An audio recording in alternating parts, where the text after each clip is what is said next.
اللہ تعالیٰ نے آپ کو بڑا نوازا ہے. من صحبت رسول اللہ صلی اللہ علیہ وسلم, آپ اللہ کے رسول کے صحابی ہیں. وقدم فی الاسلام, اور شروع میں اسلام لائے ہیں. ثم ولیتا, پھر آپ کو جب خلیفہ بنایا گیا. فعدلتا, آپ نے بڑے عدل و انصاف کے ساتھ لوگوں میں کام کیا ہے. اور اس کے بعد اب اللہ آپ کو شہادت کی موت دے رہا. اب آپ کو کیا چاہیے؟ حضرت عمر نے کہا وددت ان ذلک کفاف لا علی ولا لی, میری تمنا تو یہ ہے کل قیامت کے دن جب میری نیکیاں اور میری گناہوں کو تولا جائے تو اگر میں برابر پر بھی چھوٹ جاؤں, میرے گناہ اور میری نیکیاں برابر ہوں, تب بھی مجھے منظور ہے. اللہ کی بارگاہ میں برابر پہ چھوٹ جاؤں, مجھے منظور ہے. اس کے بعد وہ نوجوان جانے لگا. حضرت عمر کی نظر اس کے پائجامے پر پڑی, اس کی لنگی پر پڑی. حضرت عمر نے دیکھا کہ اس کا کپڑا جو ہے وہ ٹخنے کے نیچے جا رہا ہے. شہادت کا وقت ہے, موت کا وقت ہے, آخری وقت ہے. ہمارے ہاں کپڑا اگر ٹخنے کے نیچے, بھئی کوئی بہت بڑا میٹر نہیں ہے. کہنے والے یہاں تک کہتے بھئی اب ان سب چیزوں سے تھوڑا اوپر اٹھ جاؤ. لیکن صحابہ کا مزاج کیا تھا رسول اکرم کی سنتوں کے بارے میں, اس حدیث سے آپ اندازہ لگائیں.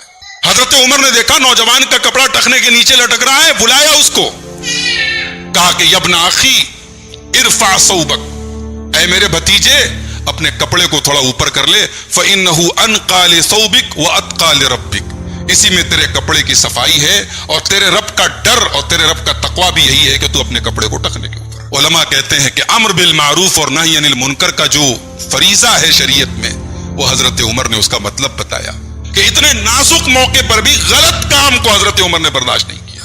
اس کے بعد اپنے بیٹے عبداللہ ابن عمر کو بلایا, کہ بیٹا میں تو دنیا سے جا رہا ہوں, ذرا دیکھ لو میرے اوپر کتنے قرضے ہیں. جو قرضہ ہوگا عمر کے وراثت سے, عمر کے ترکے میں سے پہلے اس کے قرضوں کو ادا کر دینا.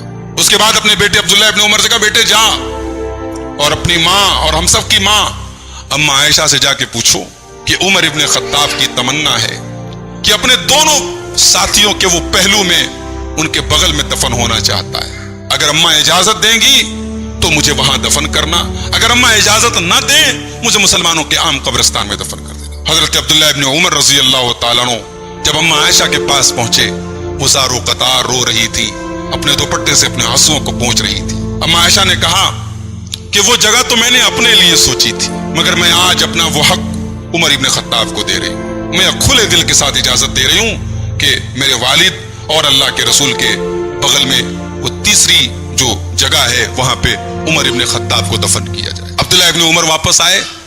حضرت عمر نے دیکھتے ہی کیا جواب دیا اماں عائشہ نے؟